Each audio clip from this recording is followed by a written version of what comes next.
প্রতিদিন সকালবেলা ঘুম থেকে উঠে আর রাত্রে ঘুমোতে যাওয়া পর্যন্ত সারাদিন একটা বাড়ির বউয়ের সেই একই কাজকর্ম। সংসার, বাচ্চা, ব্লগিং, এই তো কোথা দিয়ে সময় যে কেটে যায় সত্যি বুঝে উঠতে পারি না। সকালবেলা ঘুম থেকে উঠেছি প্রায় ওই 8টা 10-এর দিকে। তারপর ছেলেকে ঘুম থেকে উঠিয়ে ওকে খাওয়ানো, আর আমি ওঠার সাথে সাথে আমার ছেলে উঠে পড়ে। কেন জানি না 5টা মিনিটও ও শুয়ে থাকবে না। তো ওকে একদম রেডি করিয়ে দিলাম, তারপর মায়ের কাছে বসিয়ে দিয়েছি। মাকে বললাম, মা তুমি ওকে নিয়ে জাস্ট বসে থাকো, আমি কাজকর্মগুলো করে ফেলছি। কাজকর্মগুলো তো করলাম, কিন্তু বাসি বিছানাটাকে আমি এখনও তুলতে পারিনি।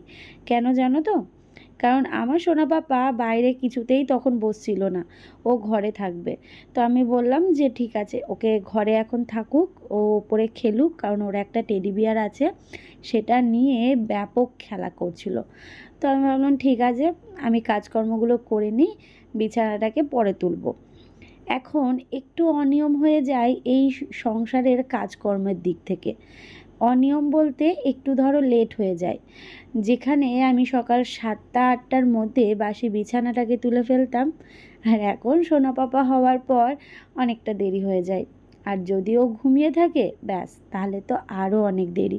তবে আজকের বিছানাটা ওর বাবাই তুলে দিয়েছে কাজ থেকে এসে। কিছুদিন ধরে দেখছি গ্যাসটাতে একটু সমস্যা হচ্ছে, তাই গ্যাসের দাদাটাকে ফোন করেছি, দেখি কবে আসে। সকালবেলা হাঁচি দিতে দিতে নাক মুখ জ্বলে গেল, এত হাঁচি হচ্ছে। Hello everyone, good morning. কেমন আছো তোমরা সবাই? আশা করছি ভালো আছো। আমি রিয়াঙ্কা, নতুন একটা ব্লগে তোমাদের সবাইকে অনেক স্বাগত জানাচ্ছি। ওইদিকে ছেলেকে নিয়ে মা বসে রয়েছে, ওকে খাইয়ে দিলাম, ঘুম পাড়ানোর চেষ্টা করলাম, কিন্তু ছেলে আমার ঘুম হলো না। আমি দেখলাম ওখানে বৃথা সময় যাচ্ছে, ও ঘুমোচ্ছে না, বারবার মাথা ইয়ে করছে, কাঁধে মাথা ফেলেও আবার এরকম করে তাকাচ্ছে, হাসছে, এরকম করছে। আমি ভাবলাম ওর পেছনে সময়টা নষ্ট না করে খেলার মুড রয়েছে, খেলুক, কারণ সবসময় তো একই সময় ঘুম হয় না। তো খেলুক, আমি এদিকে রান্নাটা করে ফেলি। ভাত হয়ে গেছে, এইদিকে একটুখানি চিংড়ি মাছটাকে নেড়ে নিচ্ছি তেলের মধ্যে, মানে হালকা ভেজে নেওয়া আর কি। আর এইদিকে হচ্ছে পটল সর্ষে পোস্ত করবো, প্রথমবার, মানে প্রথম মানে কি এবারে পটল ওঠার পর এই প্রথম করবো। তাছাড়া তো করি, তোমরা জানোই, বেশ ভালো লাগে, আমার বড় বেশ ভালো খায়। তো আজকে বৃহস্পতিবার, আজকে একদম যা যা ঝুড়িতে সবজি ছিল দু একটা করে সমস্ত ক্লিন করে ফেলছি। কাল শুক্রবার, কালকে বাজারে মানে বাজার যাবো আর কি বরের সাথে। তো এই 6টা পটলই ছিল, 6টা পটলই করে নিচ্ছি। চলো, তোমাদের সাথে আর বক করছি না, সঙ্গে থাকো, রান্না বান্নাটা কমপ্লিট করি। ওদিকে ওর বাবা চলে আসবে, ওদিকে বাসি বিছানাটাকে আমি তুলতে পারিনি, সময় হয়নি। দু একজন এসেছিল, কথা বলছিলাম, ফোনে কাজ করছিলাম, এই সমস্ত করতে করতে দেরি হয়ে গেছে। তো আগে ভাবলাম রান্নাটা বসিয়ে দিই, এটা হতে হতে আমি ওটা করে ফেলতে পারবো। চলো সঙ্গে থাকো। চলো আজকে তোমাদের সাথে এই পটলের সর্ষের রেসিপিটা শেয়ার করা যাক। প্রথমে তেল দিয়ে তারপর কালো জিরে ফোড়ন দিলাম, আর দিলাম হচ্ছে কেটে রাখা পটলগুলো। আর অবশ্যই পটলের মাথায় দুদিকে চিড়ে দিতে হবে। নুন হলুদ দিয়ে ভালো করে ভাজা ভাজা করার পর দিয়ে দিলাম হচ্ছে সর্ষে বাটা। উফ, কী যে ভালো লাগে কি বলবো, তোমরাও একবার ট্রাই করে দেখতে পারো। আর একটুখানি পেঁয়াজ দেবে, জাস্ট একটু, আর 2 কোয়া রসুন। ব্যাস, মশলাটা দিয়ে ভালো করে একটুখানি নেড়ে চেড়ে জল দিয়ে দেবে। ফুটলেই নামিয়ে নেবে একটুখানি মিষ্টি দিয়ে।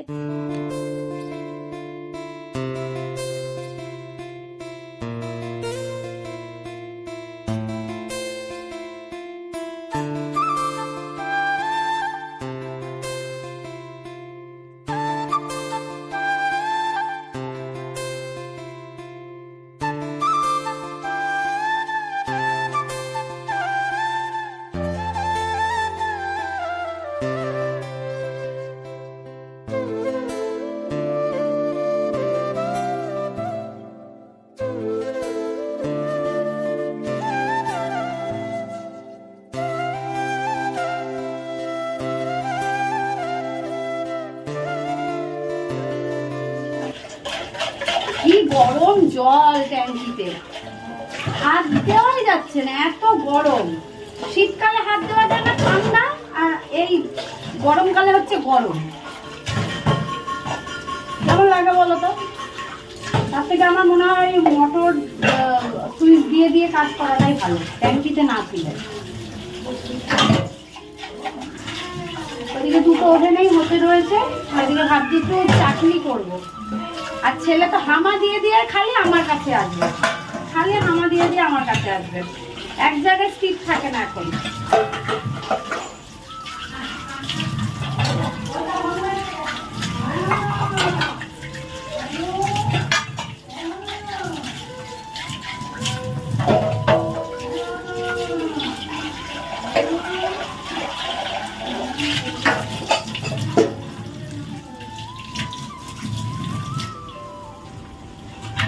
ভাত তো হয়ে গেছে আর এদিকে কিন্তু পটল শস্যটাও হয়ে গেছে। এটাকে এখন নামিয়ে নিচ্ছি। এত ভালো খেতে হয়েছিল, প্রথম করলাম এবারের গরমে, তো ভাবছি এর পরেও আরও একদিন করব। আর এঁচোড় চিংড়ি করছি, আর সাথে হবে আমের টক। এঁচোড় চিংড়িও কিন্তু অনেক দিন পর আজকে খাওয়া হলো। তো দেখো তো পটল সর্ষেটা কেমন হয়েছে দেখতে, কমেন্ট করে জানিও। আর বলতে বলতে এদিকে এঁচোড় চিংড়িটাও কিন্তু নামানোর দিকেই। গরম মশলা দিয়ে দিলাম, আর এদিকে হচ্ছে আমের টক। এই গরমের মধ্যে একটু আমের টক হলে প্রাণটা কিন্তু জুড়িয়ে যায়। বরের জন্য দুপুরের খাবারটাকে গুছিয়ে দিয়েছি। দেখতে কেমন হয়েছে প্রত্যেকটা রান্না কমেন্ট করো। ছেলেকে স্নান করিয়ে দিয়েছি, এদিকে ওর বড় মার কাছে একটু খেলা করছে। একটু খেলা করে নিক, তারপর খাইয়ে ঘুম পাড়িয়ে দেবো। এসিটা চালিয়ে দিয়ে ছেলেকে ঘুম পাড়িয়ে দিলাম। ওর বাবার খাবার দাবার গুছিয়ে দিয়ে ওর বাবা খাওয়া দাওয়া করে চলে গেছে কাজে। আর এদিকে আমার মা খাওয়া দাওয়া করে কি করছে তোমাদের দেখায়। এটার মধ্যে আলু পেঁয়াজটা রেখে দিবি, আর ফ্রিজে তো সব তরি তরকারি থাকবে, বুঝছিস, ধুয়ে দিলাম। আমি ভাবছিলাম কি এটা কি ফেলা যাবে নাকি। এটার মধ্যে আলু পেঁয়াজটা রাখবি। এগুলো ধুয়ে টুয়ে দিচ্ছে, বুঝলে। মা মায়ের কাজ করে যাচ্ছে। এটা এইভাবে রাখি এক সাইডে। একটু রোদ পেলে ভালো হয় না, শুকিয়ে যাবে। তাহলে কি ইয়েতে দেবো, বাইরে দিয়ে দিই গেট খুলে?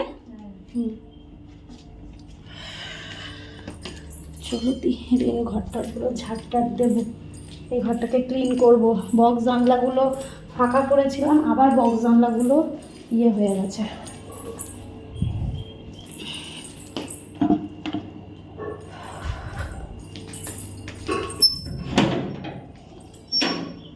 আবার কি রোদের তাপ। বৌদি আম পোড়া শরবত করে দিল, এক বোতল ফ্রিজে রেখে দিয়ে গেছে, এক বোতল হচ্ছে করলো মানে আমরা সবাই মিলে খেলাম আর কি। আর আমার বরকেও একটু দিয়ে দিয়েছি। ভাবছি কি, বৌদি এখন কাঠে রান্না করছে, তো বৌদির ইয়েতে আম পুড়িয়ে রাখবো, মানে কাঠের উনুনে, সেটাকে ভালো মতন শরবত করে বোতলে করে রাখবো। তাহলে ও কাজে যাবে, ওকে দিয়ে দিতে পারবো। মানে টিনের ঘর তো, মানে যেখানে কাজ করে কি বলবো, প্রচণ্ড তাপ, প্রচণ্ড কষ্ট হয় বেচারাটার, তো তাই করব। চলো, এই যে এখানে হচ্ছে ছেলের টয়লেটের কাঁথা কাপড়, গামলাতেই রাখা হয়, কিন্তু তখন ওখানটায় রেখে দেওয়া হয়েছিল আর কি। আর এই দেখো, এইগুলো সব ধুয়ে টুয়ে উপর দিয়ে দিচ্ছে, যাতে কালকে বাজারঘাট করলে সব কিছু রাখতে হবে, তো তার জন্য। আর জল খেয়েছি, এই যে এত দূর হয়েছে, এইটা খেয়ে নেবো এখন।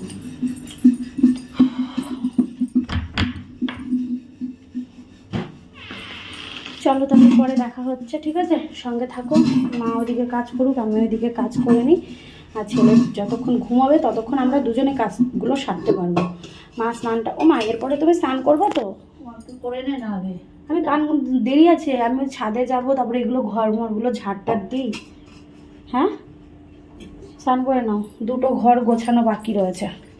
চলো পরে দেখা হচ্ছে, ঠিক আছে?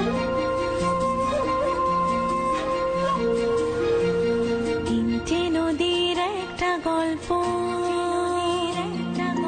মেঘ আলো ছায়া অল্প স্বল্প, তিনটে নদীর একটা গল্প, মেঘ আলো ছায়া অল্প স্বল্প, ইচ্ছেরা ডোবে ইচ্ছেরা ভাসে, নদী মিশে যায় অলিক আকাশে, ইচ্ছে নদী, ইচ্ছে নদী, ইচ্ছে নদী, ইচ্ছে নদী।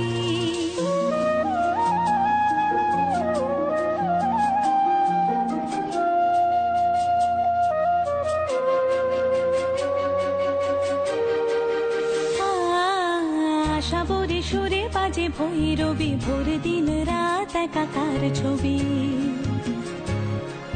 রাগমালা যেন রং হয়ে যায়, মন খারাপের নদীকে হারাইছে নদী, ইচ্ছে নদী, ইচ্ছে নদী, ইচ্ছে নদী।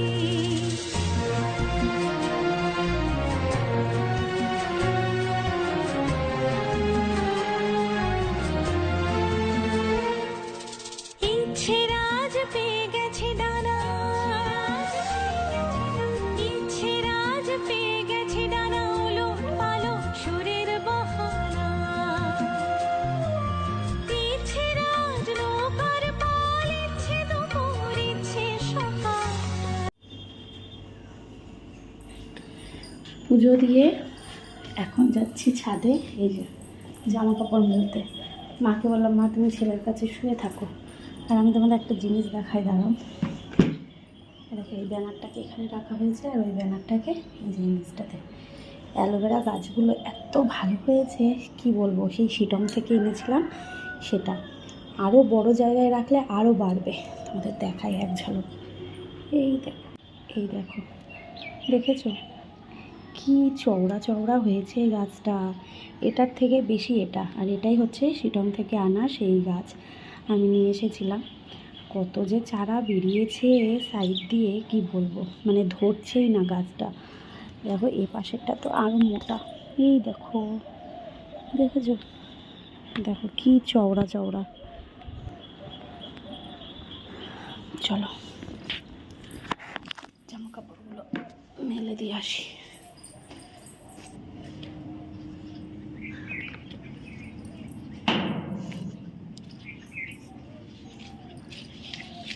এই গাছগুলো নষ্ট হয়ে গেল জানো তো, এই একটা দুটো ভালো আছে, এটা ওপাশে একটা মনে হয়, আর সব গেছে। আর এই যে চাল কুমড়ো গাছ মাচার কাছে চলে গেছে, মানে মাচা অবধি চলে গেছে, এবার শুধু বাইবে ওইদিকে। ফল হওয়া দেখার অপেক্ষাতে আছি।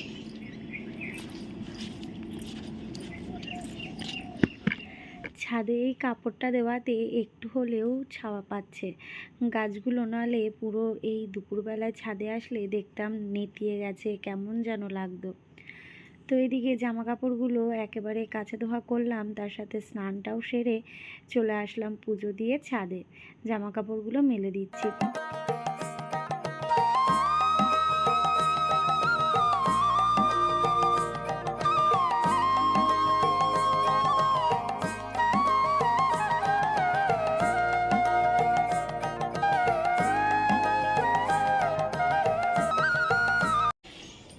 এদিকে আমার জন্য ভাত বেড়ে নিয়েছি, মা পরে খাবে বললো, ঘুমোচ্ছে।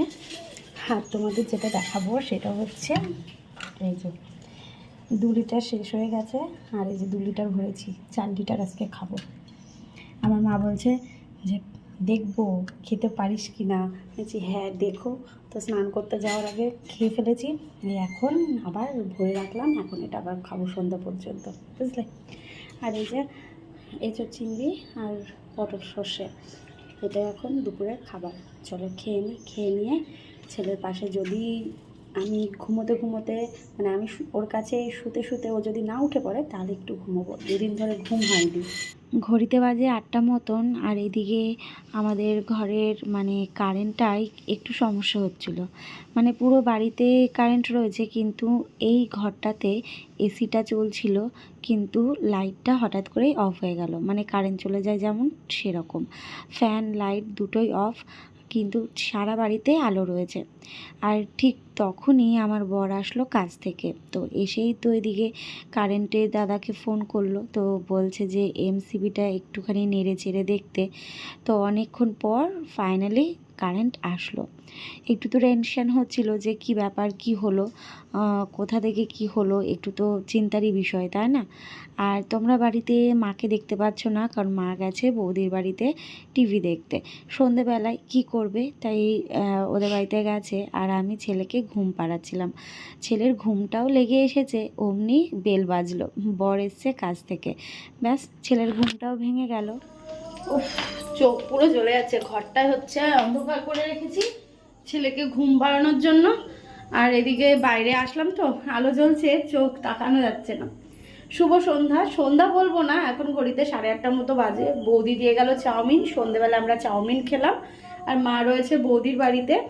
ছেলেকে আমি ঘুম পাড়ানোর মানে কি বলবো 80% চলে গেছিলাম, তারপর ও আসলো।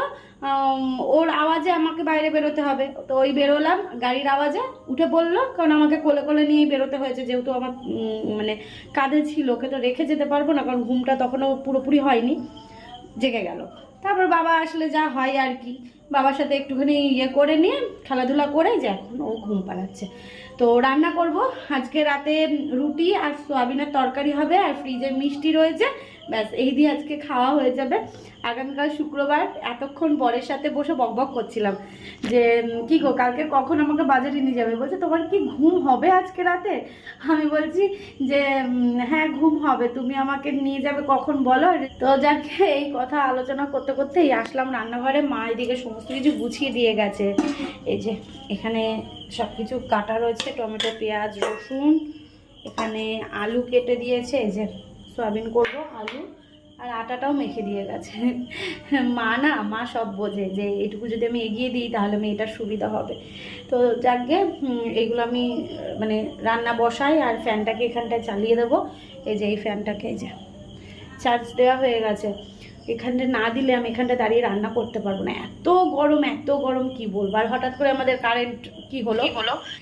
মায়ের বয়স হয়েছে, মাকে দিয়ে কেন কাজ করাচ্ছি, বা আমি ব্লগিং, বাচ্চা সামলানো, সংসারের কাজ কেন একা হাতে করতে যাচ্ছি? একটা হেল্পিং হ্যান্ড রাখলে তো পারি, কেন রাখছি না? এবার তোমাদের বলি, একটা হেল্পিং হ্যান্ড একদিনের জন্য বা দুদিনের জন্য রাখা নয়, সেটা আমায় মাসের পর মাস প্রয়োজনেই ব্যবহার করতে হবে তাকে। কিন্তু তাকে টাকা দেওয়ার মতন অতটা সামর্থ্য আমাদের এখনও হয়ে ওঠেনি যে মাস গেলে 4 থেকে 5 হাজার টাকা একটা হেল্পিং হ্যান্ডকে দেব। আর সত্যি বলতে ছোট্ট সংসার আমার, এই ছোট্ট সংসারে কাজকর্ম করে সংসার বাচ্চা সামলে আমি একটু হিমশিম খেয়ে যাই ঠিকই, কিন্তু জানো তো নিজের সংসারের কাজ নিজে হাতে করা যে শান্তি, আর এই বয়সে যদি আমি অন্যকে দিয়ে কাজ করাই বা অন্যের ওপর নির্ভর হয়ে থাকি, তাহলে তো আমি অনেকটাই মানে কি বলবো কুঁড়ে হয়ে যাব, তাই না? নিজের কাজ নিজে করাটাই আমার মনে হয় বেটার। তো মাকে দিয়ে কাজ করানোর কথাটা যদি বলো, আমি মাকে দিয়ে কোনো কিছুই করাই না, শুধু বলি আমার ছেলেটাকে একটু দেখে রেখো, আমার ছেলেটার সাথে থাকো। কিন্তু মা তবুও ওই যে মেয়ের কষ্ট হবে তাই একটু হাতে হাতে করে দেয় আর কি। দুধটা জাল দিতে বসিয়ে দিয়েছি, আর এদিকে ছেলের জন্য রুটিটাকে গরম জলে ভিজিয়ে রেখেছি, আর আমাদের জন্য করলাম সোয়াবিনের তরকারি। অনেক দিন পর আবার রুটি দিয়ে খাওয়া হবে, আর করেছি রুটি। অনেক দিন কিন্তু পরোটা খাওয়া হয় না, দেখি খুব শিগগিরই পরোটা করব। আর এদিকে দুধ তো জাল বসিয়ে দিয়েছি, কিন্তু এখনও পর্যন্ত দুধের উতল আসেনি, তাই ভাবলাম ফ্রিজ থেকে মিষ্টি আর জলের বোতলটা বার করে আনি। ব্যাস এইটুকুর মধ্যে দেখো আমার ওভেনটার কি পরিস্থিতি, দুধ ফুটে একদম পড়ে গেছে। যাকগে, দুধ উতলানো তো শুভ, তাই না? তাই চিন্তা করে লাভ নেই। চলো আজকের মতন টাটা বললাম, ভালো থেকো, কেমন?